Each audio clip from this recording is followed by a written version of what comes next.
যদি মানুষের পোস্টমর্টমের উপর আস্থা থাকতো তাহলে ডোমের কাছে কেউ যেত না। ডোম কি এটা বলার লোক?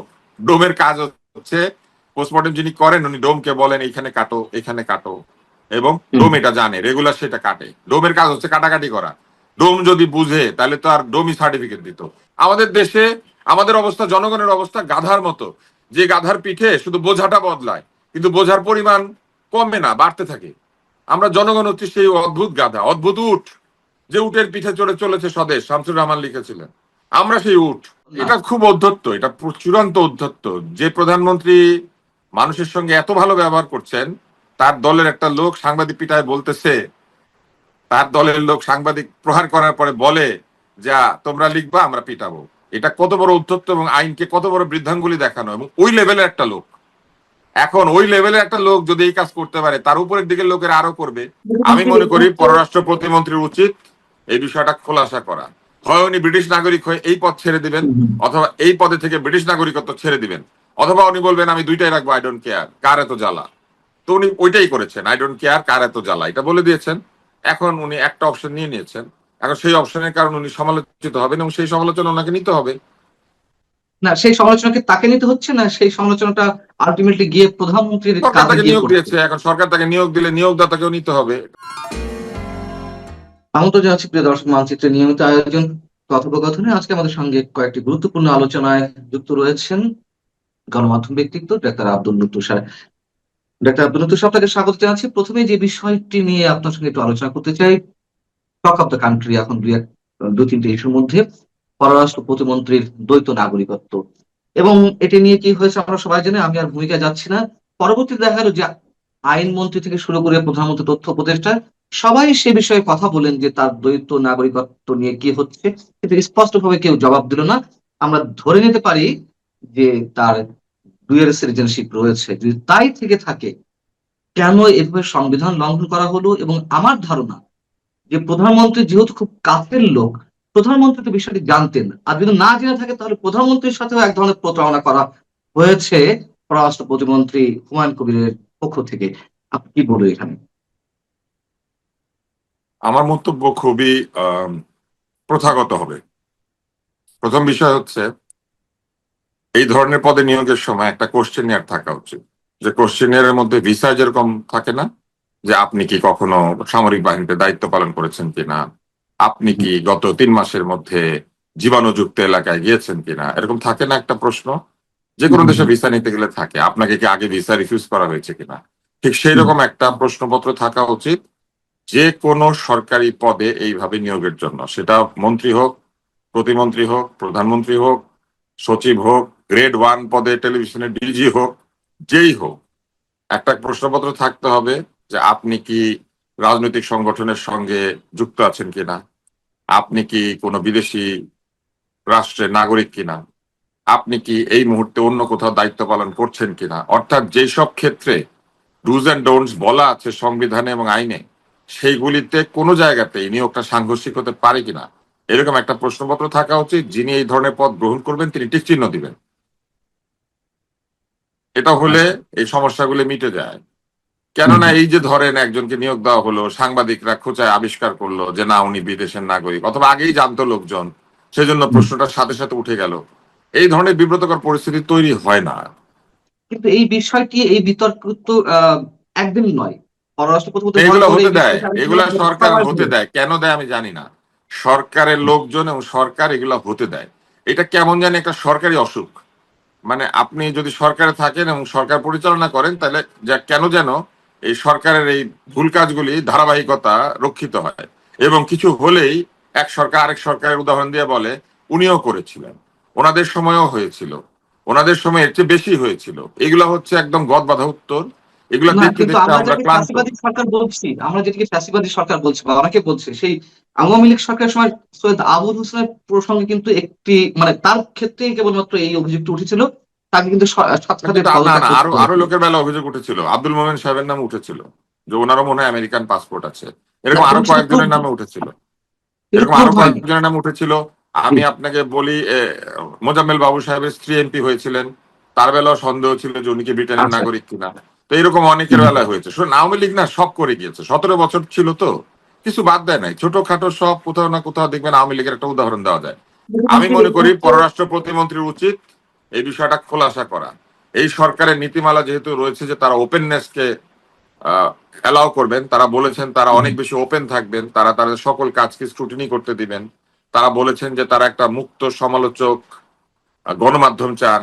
এমনকি এই যে বিটিভি যে ডিজি নিয়োগ হয়েছে আমাদের ভগিনী, আমাদের বোন কাজী জেসিন, তিনি তার স্টেটাসে বলেছেন যেটা মাননীয় প্রধানমন্ত্রীর ইচ্ছা, বিটিভি স্বাধীন হয়ে যাবে, বিটিভি আর বাতাবি লেবু সংবাদ দিবে না। তাহলে আমরা এটা প্রত্যাশা করতে পারি না? পারি তো। এখন ধরেন এই যে ওপেননেস, সে ওপেননেসের একটা জায়গা কিন্তু কিন্তু হচ্ছে ওখানে আমার প্রশ্ন আছে, ওখানে আমার প্রশ্ন আছে। না, ওইটা নিয়ে আমি সেই কথা বলবো, ওইটা নিয়ে আমি কথা বলবো।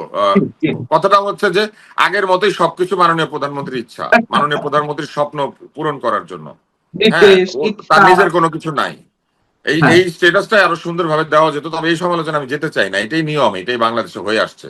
অধস্তনরা কোনোদিন নিজের কোনো স্বপ্ন থাকে না, নিজের কোনো ইচ্ছা আগ্রহ থাকে না, তার নিজের কিছু করার থাকে না। হ্যাঁ, সে জি হুজুর হয়। যে জায়গাটিতে আমার কথা সেটি হচ্ছে এই সরকার যেহেতু ওপেননেসকে প্রমোট করতে চান, তারা যেহেতু সমালোচনাকে ওয়েলকাম করেন, তাহলে এই সমালোচনার জায়গাটা পরিষ্কার করে দেওয়া উচিত। তাকে বলতে হবে যে হ্যাঁ আমি নাগরিক, আই ডোন্ট কেয়ার। অথবা বলতে হবে আমি নাগরিক, আমি এটা ফেরত দিয়ে দিচ্ছি। অথবা বলতে হবে আমি নাগরিক, তাহলে আমি এই পদ আর নিচ্ছি না। এই তিনটাই তো অপশন। হয় উনি ব্রিটিশ নাগরিক হয়ে এই পদ ছেড়ে দিবেন, অথবা এই পদে থেকে ব্রিটিশ নাগরিকত্ব ছেড়ে দিবেন, অথবা উনি বলবেন আমি দুইটাই রাখবো, আই ডোন্ট কেয়ার, কার এত জ্বালা। তো উনি ওইটাই করেছেন, আই ডোন্ট কেয়ার, কার এত জ্বালা, এটা বলে দিয়েছেন। এখন উনি একটা অপশন নিয়ে নিয়েছেন। এখন সেই অপশনের কারণে উনি সমালোচিত হবেন এবং সেই সমালোচনা ওনাকে নিতে হবে। না, সেই সমালোচনাকে তাকে নিতে হচ্ছে না, সেই সমালোচনাটা আলটিমেটলি গিয়ে প্রধানমন্ত্রীর সরকার কাঁধে তাকে গিয়ে নিয়োগ পড়ছে। দিয়েছে, এখন সরকার তাকে নিয়োগ দিলে নিয়োগদাতাকেও নিতে হবে। এটা তো একটা সাধারণ প্রশ্ন, এটা তো এবং হচ্ছে একটা ছোট প্রশ্ন, সিস্টেম। এই এই হুমায়ুন কবিরের বিষয় তো গত 6 মাস ধরে আলোচনা হচ্ছে, বিএনপির মধ্যেও একটি শব্দ গড়ে উঠেছে। শুধু হুমায়ুন কবির নয়, লন্ডনের আমাদের প্রধানমন্ত্রী আশপাশে যারা ছিলেন তাদেরকে মানে পদায়িত করা হচ্ছে, ক্ষমতায়িত করা হচ্ছে। সেখান থেকে লন্ডন প্যাকেজ শব্দ দুটো দলের মধ্য থেকে উচ্চারিত হচ্ছে। আমি সে বিষয়ে না গেলাম, আমি যদি স্পেসিফিক্যালি হুমায়ুন কবিরের বিষয়ে থাকি আলোচনায়, তো গত 6 মাসে তিনি ক্ষমতা অপব্যবহার করছেন, তিনি অকূটনৈতিক সুলভ আচরণ করছেন, লন্ডনে গিয়ে একজন ডিপ্লোম্যাটকে সরাসরি মানে ক্যামেরার সামনে তিনি অপদস্থ করছেন কিংবা বা মন্তব্য করছেন। আহ তিনি পররাষ্ট্র মন্ত্রণালয়ের স্টাফদের সঙ্গে ঔদ্ধত্যপূর্ণ আচরণ করছেন, এবং তিনি এত কিছু পরেও উপদেষ্টা থেকে তার প্রমোশন হলো, সরাসরি প্রতিমন্ত্রী হিসেবে নিযুক্ত হলেন। যেখানে আমি সব বাদ দিলাম, এই বিতর্কটুকু ছিল যে তিনি ডুয়েল সিটিজেনশিপ ক্যারি করছেন কিনা। তা এত কিছুর পরেও যখন তার এই প্রমোশনটা হলো বা সরাসরি মন্ত্রণালয়ে এলেন, তাহলে বুঝতে হবে তার খুঁটির জোর রয়েছে। ওনার প্রমোশন হয় নাই, ওনার পদোন্নতি হয়েছে। এটা কিন্তু প্রমোশন না। উনি ডাইরেক্ট উনি বলা, উনি বলা এটা উপদেষ্টা একেবারে। ছিলেন, উনি উপদেষ্টা হ্যাঁ, ছিলেন, উনি হ্যাঁ, উপদেষ্টা হ্যাঁ। থেকে এখন উনি এক্সিকিউটিভ দায়িত্ব পেয়েছেন। উপদেষ্টা পদটা কিন্তু এক্সিকিউটিভ না, না, এখন সেটা উনি হয়তো। এক্সিকিউশনের দায়িত্ব পেয়েছেন। হ্যাঁ, এখন মনে উনি খারাপ করেন বললেন। আপনার আপনার দাদা নানা আপনাকে কিন্তু সরাসরি শাসন করেন না, পরামর্শ দেন। হুম, হুম, হুম। কিন্তু যদি আপনাকে পরামর্শ দেওয়ার জন্য যে পদ ছিল সেখান থেকে সরিয়ে বলা হয় যে না আপনি এখন এক্সিকিউটিভ দায়িত্ব পালন করবেন, প্রশাসনিক দায়িত্ব, আপনি এখন একটা অংশ দেখাশোনা করবেন এবং আপনার উপরে আরো লোকজন আছে। তো অতএব ওনার এটা হয় নাই। ওনার ক্ষমতা বেড়েছে, কিন্তু এটা ক্ষমতা ওই বাড়লো, এটা ক্ষমতায় কিন্তু পদোন্নতি না। ক্ষমতায় সবাই চায়, ওই ক্ষমতায় সবাই চায়। ক্ষমতা বেড়েছে হ্যাঁ, কিন্তু পদোন্নতি হয় নাই, সম্মানের না, জায়গাতে ওনার আপনি অবনতি হয়েছে। তথ্য সূত্রের কথা চিন্তা করেন, সাবেক তথ্যমন্ত্রী জহিদুল স্বপন সাহেব উপদেষ্টা হলো, তাতে কি উনি খুশি? সম্মান বেড়েছে, নিশ্চয়ই। ওনার তো সম্মান ক্ষমতা নেই। বেড়েছে না, উনি খুশি। তাতে কি উনি হবে? স্ট্যাটাস হ্যাঁ, দিয়েছেন হ্যাঁ, যে হ্যাঁ। উনি উনি খুশি, উনি এটা ওপেন উপদেষ্টার পদে বলছেন, গিয়েছেন। কিন্তু আমরা তো তাতে ভিতরে কোনো খবর অসুবিধা জানি। নাই, উনি হ্যাঁ, উনি হচ্ছে খুশি যে। হয়েছেন, এটা উনি নিজের মুখে হ্যাঁ, বলেছেন, আমরা এটাকে প্রশ্ন করতে পারি না। আচ্ছা, ঠিক জয়দুল আছে। স্বপন ভাই আমাদের অনেক অনেক প্রিয় একজন মানুষ, উনি বলেছেন যে উনি এই পদে উনি খুশি হয়েছেন। আচ্ছা, তো বলেছেন, উনি আমরাও যেহেতু খুশি। খুশি হয়েছেন, আমরা এটাকে প্রশ্ন করতে পারি না, হ্যাঁ, কারণ আমরাও এটাতে খুশি। কোনো ওনার উন্নতি হয়েছে। উনি সরাসরি একটা পরামর্শের জায়গায় গিয়েছেন। পরামর্শ কজন নেয় লাগে এক একটা না, আমি মন্ত্রণালয়ে? বিশ্বাস করি, আমি বিশ্বাস করতে চাই যে আমাদের মাননীয় প্রধানমন্ত্রী পরামর্শ নেন, না হলে উনি এত পরামর্শক বা এত ধরনের কিছু পদ উনি কেন নিবেন? যিনি কিনা সাধারণ একটা ভাতের পয়সা বাঁচান, গাড়ির পয়সা বাঁচান, তিনি নিশ্চয়ই অহেতুক লোকজন নিয়ে তাদেরকে বেতন দিয়ে পয়সা অপচয় করবেন না। আমি বিশ্বাস করি যে তিনি পরামর্শ নেন। একটা মন্ত্রণালয়ের সংস্কৃতি মন্ত্রণালয়ের মতো জায়গা 3 জন ব্যক্তির কি প্রয়োজন আছে? আপনি নিজেই বললেন যে ওই সংস্কৃতি মন্ত্রণালয় কি কাজ মন্ত্রণালয়ে করেছে? ধরেন পান না, বাজেট দেয় না সংস্কৃতি মন্ত্রণালয়। বাংলাদেশের সবচেয়ে কম বাজেট পাওয়া মন্ত্রণালয়গুলির একটা হচ্ছে সংস্কৃতি মন্ত্রণালয়। তো সেইখানে যদি অ্যাটলিস্ট সংস্কৃতি বিষয়ে আলোচনা করে, পরামর্শ করে, উপদেশ নিয়ে যদি বাংলাদেশের সংস্কৃতিকে একটা সুন্দর ধারায় পরিচালিত করা যায়, আমি মনে করি করা উচিত।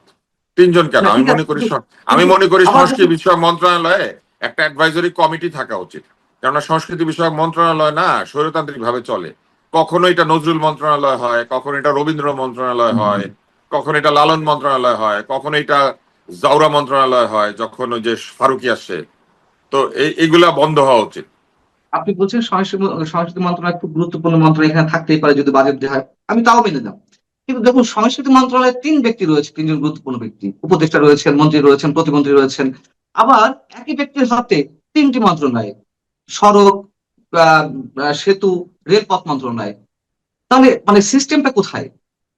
না, এখন আপনি যদি চিন্তা করেন আমাদের মাননীয় প্রধানমন্ত্রীর হাতে অনেকগুলি মন্ত্রণালয় রেখে দেয়, এটা তো সিস্টেমের হিসাব। সিস্টেম যদি অ্যালাউ করে, আপনি এটা নিয়ে প্রশ্ন করতে পারবেন না। কেউ যদি সিস্টেমটা বদলাতো ভালো হইতো, কিন্তু সিস্টেম যেহেতু অ্যালাউ করে, সিস্টেমের মধ্যে আপনি যা অ্যালাউ করে আপনি করতে পারবেন। এটা এটা তো সিস্টেম না, এটা তো সিস্টেম এটা তারা সিস্টেম নিজেদের মধ্যে করে না। নিচ্ছে। এই অধিকার, এক ব্যক্তির, সিস্টেম হ্যাঁ, প্রধানমন্ত্রীকে দিয়েছে, এই অধিকার মন্ত্রণালয়কে হ্যাঁ, প্রধানমন্ত্রী দিয়েছে। তাহলে তাহলে তো দিয়েছে। আমাদের কোনো, তাহলে তো আমাদের কোনো বিষয় নিয়ে আলোচনাই করা যাবে না না, আপনি যদি সিস্টেমকে প্রশ্ন সিস্টেম হয়ে করেন, থাকে। আপনি হুম, সিস্টেম বদলাতে বলেন, আপনি মূল জায়গাতে যান। সেটাই তো তিনজন আছে না পাঁচজন আছে, সেটাই এটা নিয়ে কোশ্চেন করে লাভ নাই। যে সিস্টেম হুম। তিনজন পাঁচজন সাতজন অনির্দিষ্ট লোককে যা খুশি তাই বানানোর অধিকার দেয়, সেই সিস্টেমকে কোশ্চেন করে। সিস্টেমটা বদলানো দরকার।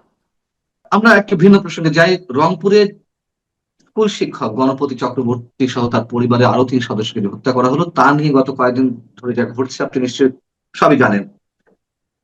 এবং পুলিশের পক্ষ থেকে যে বক্তব্য দেওয়া হয়েছিল, তারা দুজনকে আটক করেছে, সেটা নিয়ে নানান ধরনের প্রশ্ন। কোন ক্লু থেকে, কোন সন্দেহ থেকে তাদেরকে আটক করা হলো? এবং ইয়াবা সেবনের কারণে নাকি বাধা দেয়াতে এই 4 জনকে হত্যা করা হয়েছে একের পর এক। তারপরে আরো নানান ধরনের বর্ণনা, মানুষের এক ধরনের অবিশ্বাস জন্মেছে। আচ্ছা, পরবর্তীতে দেখা গেল যে সেই পুলিশ কমিশনারকে আবার সরিয়ে নেওয়া হলো, তদন্তের কাজ গেল সম্ভবত ডিবি বা পিআইবিতে।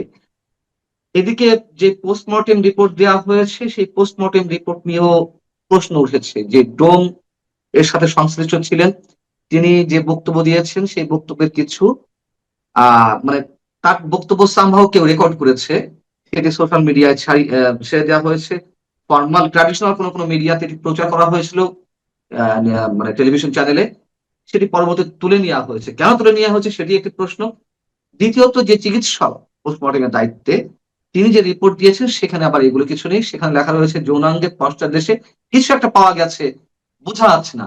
এই ধরনের ল্যাঙ্গুয়েজ আরো সন্দেহ বাড়ায় কিনা ডাক্তার আব্দুল লতিফ সাহেব? আপনি নিজে একজন হ্যাঁ, চিকিৎসক, এটা হয়তো হতেই থাকবে এই, আমাদের দেশে। জি, আমাদের দেশে এটা হতেই থাকবে। আমাদের দেশে যে কোনো পোস্টমর্টম রিপোর্ট নিয়ে সন্দেহ বাড়ে। শুধু যদি এটা ঢাকা মেডিকেল, চিটাং মেডিকেল, মানে বড় মেডিকেল কলেজ হাসপাতাল না হয়, তাহলে এই পোস্টমর্টম রিপোর্ট নিয়ে এই সন্দেহের অবকাশ থেকে যাবে। কেন জানেন? বাংলাদেশে ফরেন্সিক মেডিসিনের বিশেষজ্ঞ নাই। হুম, যারা পোস্টমর্টম করেন তারা কেউ ফরেন্সিক মেডিসিনের বিশেষজ্ঞ না। অধিকাংশ ক্ষেত্রে মেডিকেল কলেজে গেলে ফরেন্সিক মেডিসিনের ডিপার্টমেন্ট থাকে, সেখানকার প্রফেসর, অ্যাসিস্ট্যান্ট প্রফেসর, তারা পোস্টমর্টমটা করে। সেই জন্য পোস্টমর্টম অনেক ভালো হয় মেডিকেল কলেজে। কিন্তু আদারওয়াইজ বাংলাদেশে পোস্টমর্টমের ব্যবস্থা এমনকি জেলাগুলিতে ভালোভাবে নাই। পোস্টমর্টমের জন্য কি কি দরকার হয়? প্রথমে দরকার হয় হচ্ছে আলামত সংরক্ষণ। যিনি লাশটাকে নিয়ে আসবেন তিনি কিন্তু আলামত সহ নিয়ে আসতে হবে। তো এই ট্রেনিং নাই। অনেক আলামত লাশটাকে আনার সময় নষ্ট হয়ে যায়। দ্বিতীয় বিষয় হচ্ছে আসার পরে লাশটা সংরক্ষণ করতে হবে পোস্টমর্টমের আগে পর্যন্ত। এবং এই লাশ পৃথিবীর যে কোনো জায়গাতে একটা ঠান্ডা ঘরে সংরক্ষণ করা হয়। পোস্টমর্টেমের এরিয়া ও ফ্রিজার থাকে, ফ্রিজারের মধ্যে ওই লাশ থাকে, বের করে পোস্টমর্টেম হয়ে আবার ফ্রিজারে ঢুকে যায়। এবং অত্যন্ত উন্নত যন্ত্রপাতি ব্যবহার করা হয়, স্বয়ংক্রিয় যন্ত্রপাতি, হাতুড়ি ছেনি ব্যবহার করা হয় না। আমাদের দেশে হাতের করাত, হাতুড়ি ছেনি এগুলা দিয়ে পোস্টমর্টেম করা হয়। যে জন্য অনেক সময় সাধারণ মানুষ, তাদের পরিবার লাশের এই বিকৃতি হবে এই ভয়ে পোস্টমর্টেম করতে দিতে চান না। যে আমি তো যাকে হারিয়েছি হারিয়েছি, লাশের উপর বিকৃতি হবে, মিউটিলেশন হবে। এই জন্য অনেকে দেখবেন বলে যে না, আমার পোস্টমর্টেম দরকার নাই। আচ্ছা, তৃতীয় কি? তৃতীয় হচ্ছে যিনি পোস্টমর্টেম করবেন তাকে ফরেন্সিক মেডিসিনের অত্যন্ত উচ্চ ট্রেনিং অথবা ফরেন্সিক মেডিসিনের বিশেষজ্ঞ হইতে হবে। বাংলাদেশে ফরেন্সিক মেডিসিনের টিচারই খুঁজে পাওয়া যায় না। ডিগ্রি তো পরের কথা, পদ খালি, ফরেন্সিক ডিপার্টমেন্টে সব পদ খালি। মেডিকেল কলেজে পড়ানোর লোক নেই। এখন পোস্টমর্টেম যারা করেন তারা তাদের ওই এমবিবিএস পর্যায়ের যে নলেজ ছিল বহু বছর আগে সেটা দিয়ে পোস্টমর্টেম করেন। পৃথিবীর বিভিন্ন দেশে পুলিশের সাথে করোনার থাকে, করোনার চাকরি পায়। করোনার মানে হচ্ছে যে পোস্টমর্টেম করে। এই ডাক্তাররা পুলিশ ডিপার্টমেন্টের আন্ডারে চাকরি পায় এবং যেখানে যেখানে থানা আছে অথবা পুলিশ স্টেশন আছে অথবা বড় পুলিশ স্টেশন আছে সেখানে তাদের পোস্টিং থাকে এবং পুলিশের আন্ডারে পোস্টমর্টেমের জায়গাটা থাকে। অপঘাতে মৃত্যুর পোস্টমর্টেম হবে না, ওই একটি বিষয় তো রয়েছে, আপনি যে টেকনিক্যাল সমস্যার কথা বলছেন, যে সংকটের কথা বলছেন, অবশ্যই সেটা তো এখন রয়েছে। ডোম যদি বলে যে আবার আমি এটা কোথাও কোথাও পেয়েছি। দেখা যায় ইন্টেনশনও তো কাজ করে, ইন্টেনশন কাজ করে, রিপোর্ট ঘুরিয়ে দেওয়ার কথা বলা হয়, ঊর্ধ্বতন কোনো না, এগুলা তো প্রভাবশালী হয়েই মহলের থাকে, বিরুদ্ধে। এগুলা তো হয়েই থাকে। আমরা এর আগে দুর্নীতির অভিযোগ পেয়েছি না, ঘুষ লেনদেন হয়, তারপর পোস্টমর্টেমের রিপোর্টে ভুল রিপোর্ট দেওয়া হয়, একাধিকবার লাশ উত্তোলন করে, এটাকে বলে এক্সিউমেশন। অনেকবার আমরা দেখেছি না, পোস্টমর্টেম হয়েছে, দাফন হয়ে গিয়েছে, আবার লাশ উত্তোলন করা হচ্ছে। এই পর্যন্ত সালমান শাহর মৃতদেহ কয়বার তোলার ব্যবস্থা করা হয়েছে আপনি বলেন? সালমান শাহকে কতবার উঠানামা করানো হচ্ছে? আহ সুনির্দিষ্টভাবে গণপতি চক্রবর্তীর যে বিষয়টি, মানে পুলিশ যে প্রাথমিক প্রতিবেদন দিয়েছে, এটির সাথে মানুষের এত আস্থাহীনতা কেন, এবং সেই পুলিশ কেন প্রত্যাহার করতে হলো খোদ পুলিশ কমিশনারকে, এবং ডোমের যে বক্তব্য, সব মিলিয়ে আসলে আপনার কাছে কি মনে হয়, মানে এটা যে কোন দিকে এগুলো যাচ্ছে? হয়তো এই কারণেই, যদি মানুষের পোস্টমর্টেমের উপর আস্থা থাকতো তাহলে ডোমের কাছে কেউ যেত না। ডোম কি এটা বলার লোক? ডোমের কাজ হচ্ছে পোস্টমর্টেম যিনি করেন উনি ডোমকে বলেন এখানে কাটো, এখানে কাটো, এবং হুম। ডোম এটা জানে, রেগুলার সেটা কাটে। ডোমের কাজ হচ্ছে কাটাকাটি করা।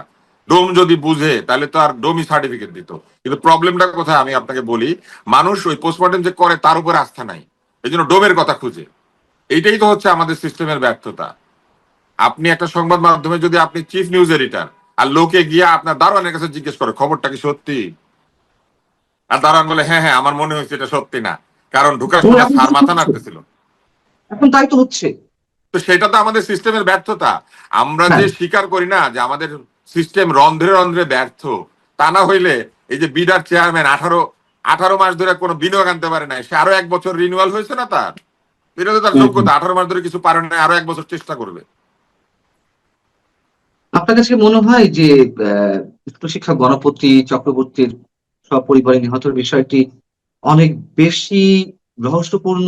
অবশ্যই রহস্যপূর্ণ। এই জন্য রহস্যপূর্ণ যেটা খুব অদ্ভুত, যে এক এক করে ছাদে উঠছে আর মারা যাচ্ছে, একজন একজন করে যাচ্ছে আর মারা যাচ্ছে। ব্যাপারটা খুব অদ্ভুত না? আপনার কাছে কি মনে হয়? অ্যাডাল্ট একটা মেয়ে, 25 বছর বয়স সম্ভবত তার, আমি পত্রিকায় পড়েছি। 15 বছর। সে, হ্যাঁ, তাকে এত সহজে কাবু করে মেরে ফেলতে পারলো, এরপরে তার পরিবার পরিজনকে মেরে ফেললো, সবাইকে মেরে ফেললো, কেউ শব্দ পাইলো না, কেউ জানলো না। এবং এটা যে কোনো ফাউল প্লে করার সাথে সাথে তো এক ধরনের পাল্টা চেষ্টা হওয়ার কথা না? যারা ধরা পড়েছে তাদের শরীরে কি কি চিহ্ন আছে এটা তো দেখতে হবে। যে মৃত্যুবরণ করেছে সে তো বাঁচার জন্য চেষ্টা করে, এই জন্য দেখা যায় যে সে খামচি দেয়, কামড় দেয়, বাধা দেয়, তাতে করে তার নখের নিচে চামড়া পাওয়া যায়, চুল পাওয়া হুম। যায়, তাই না? যে আক্রমণকারী তার শরীরে নানান ধরনের উন্ড পাওয়া যায়, সেগুলা কি, সেগুলার বিবরণ দেওয়া হয়েছে। আমি ভাই ফরেন্সিক মেডিসিন অনেক নম্বর পেয়েছিলাম এই যখন আমি ভালো ছাত্র ছিলাম, এটা জীবনের সবচেয়ে বড় অন্যায়।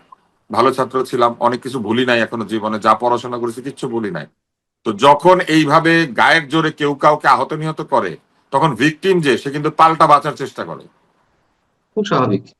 তো সেই ভিকটিমের শরীরে কি ওই আলামত পাওয়া গিয়েছে? আক্রমণকারীর শরীরের আলামত, আক্রমণকারীর কাপড় ছেঁড়া, আক্রমণকারীকে কামড়ানো, আঁচড়ানো, ধাক্কা দেওয়া, ঘুষি দেওয়া, সেগুলো কি পাওয়া পুলিশ তো, গিয়েছে? এগুলো পুলিশ তাদের রিপোর্ট কিছু উল্লেখ করেনি, তাদের বক্তব্যে তাদের রিপোর্টে আমাদের কিছু উল্লেখ করেনি। আমাদের পুরো সিস্টেম অপদার্থতায় পরিপূর্ণ।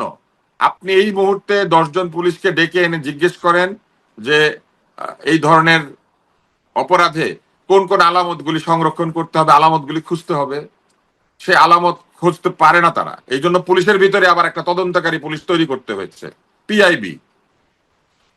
এই তদন্ত তো সব না, পুলিশেরই করতে পারার কথা। আবার না, পিআইবি তে যেটি যে আপনার যায় দৃশ্যমান সে কি পুলিশের ভিতর থেকে যায় না? যে পুলিশ কিছুদিন আগে তদন্ত বুঝতো না, সে কিছুদিন পরে সব তদন্ত বুঝে। এই জিনিসগুলো আমাদের সিস্টেমের ফেলিওর, এটা পুলিশের দোষ না। তাহলে যেখানে স্পষ্ট ফুটেজে দেখা যাচ্ছে, ভিডিও ফুটেজে, যে এই চারজন মানুষের মুখ ঝলসানো, পুলিশ বলছে গলায় রশি দিয়ে, দড়ি দিয়ে, ফাঁস দিয়ে তাদেরকে হত্যা করা হয়েছে, ওই যে মুখ ঝলসানো বিকৃত অবস্থা, এগুলো আর উল্লেখ করা হচ্ছে না। তাহলে এখানে কি আমরা অক্ষমতা বলবো, বিশেষ কোনো রহস্য নাকি বিশেষ কারোর? আমরা তো জানি না, এই জন্যই তো এগুলা প্রশ্নবিদ্ধ। আমরা কিছু বলতে পারবো না কেন জানেন? আমরা তো সরাসরি এটার সাথে সম্পৃক্ত না, আমরা কেবল প্রশ্ন করতে পারবো। আমরা বিভিন্ন বিষয়ে প্রশ্ন তুলতে পারবো। উত্তর দেওয়ার দায়িত্ব কার? উত্তর দেওয়ার দায়িত্ব হচ্ছে সিস্টেমের। সিস্টেম উত্তর দিতে বাধ্য না। এই সিস্টেমকে বাধ্য করানোর জন্য একটা তথ্য কমিশন ছিল, সেইখানে নাকি অনেককে নিয়োগ দেওয়া হয়েছিল, সেগুলো প্রশ্নবিদ্ধ, আওয়ামী লীগের লোক। তাই বলে আপনি তথ্য কমিশনটাই নাই করে দিয়েছেন, কেউ নাই সেখানে। তো এটা কি ঠিক হয়েছে? এখন তো আপনি এই প্রশ্ন আমাকে না করে আপনি সরাসরি পুলিশকে করতে পারতেন এই তথ্য জানতে চেয়ে, কিন্তু আপনি পারবেন না। আপনি পুলিশকে এখন নোটিশ করতে পারবেন না। তথ্য কমিশন কোথায়? আমাদের দেশে আমাদের অবস্থা, জনগণের অবস্থা গাধার মতো, যে গাধার পিঠে শুধু বোঝাটা বদলায় কিন্তু বোঝার পরিমাণ কমে না, বাড়তে থাকে। আমরা জনগণ হচ্ছে সেই অদ্ভুত গাধা, অদ্ভুত উট, যে উটের পিঠে চড়ে চলেছে স্বদেশ, শামসুর রহমান লিখেছিলেন। আমরা সেই উট। এখন বিষয় হচ্ছে যে শরীয়তপুরে জেলা বিএনপির যুগ্ম সাধারণ সম্পাদক একাধারে 3 জন ব্যক্তিকে লাঞ্ছিত করলেন, মারধর করলেন তার অনুসারীরা, এবং তার একটা উক্তি, আমার মনে হয় এটি প্রবাদ বাক্যে দাঁড়িয়ে যাবে সম্ভবত, তোমরা লিখবা আমরা পিডাইব। আপনার মন্তব্য কি হবে এখানে? এটাই তো হচ্ছে সেই যে ফেইল্ড সিস্টেম, ব্যর্থতার দিকে এগিয়ে যাওয়া।